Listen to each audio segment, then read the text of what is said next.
நாம் இன்னைக்கு பார்க்க போகிறது ஆத்திச்சூடி கதைகள். இயல்வது கரவேல். மயிலாடி என்ற ஊரில் தினசரி சந்தை ஒன்று இருந்தது.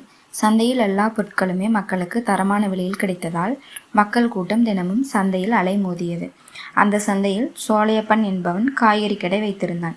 சோலையப்பன் கடையில் தினமும் நல்ல விதமாக வியாபாரம் நடைபெறத் தொடங்கியது.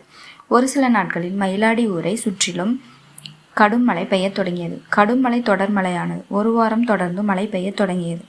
இந்த தொடர் மழையால் சந்தையில் நடத்தி வந்த சோலையப்பனின் காய்கறி வியாபாரம் பெரும் பாதிப்புக்கு உள்ளானது. சோலையப்பன் மிகவும் கஷ்டப்படலானான். அவனுக்கு தினமும் காய்கறி கொடுத்து வந்தவர்கள் சோலையப்பன் ஒரு வாரமாக பணம் கொடுக்காத காரணத்தால் காய்கறி கொடுப்பதை நிறுத்திவிட்டார்கள்.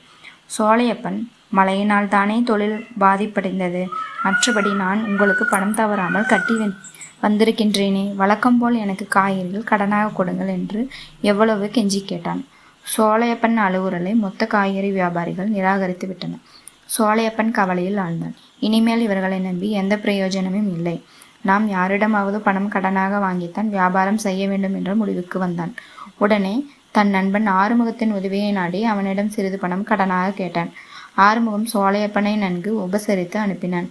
பணம் மட்டும் கொடுக்காமல் கையை விரித்து விட்டான். ஆறுமுகத்திற்கு சோலையப்பன் ஒரு காலத்தில் எவ்வளவோ உதவிகள் செய்திருக்கின்றான். ஆனால் இப்போது தனக்கு உதவி செய்யாத ஆறுமுகத்தை நினைத்து மனம் வெம்பினான் சோலையப்பன்.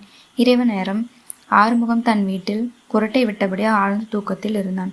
அப்போது 4-5 திருடர்கள் ஆறுமுகத்தின் வீட்டில் உள்ளே நுழைந்தார்கள்.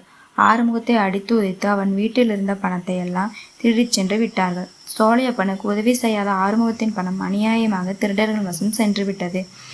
இயன்ற வரையிலும் பிறருக்கு மறைக்காமல் பொருள் உதவி செய்ய வேண்டும். இந்த கதையின் மூலம் உணரலாம். நன்றி.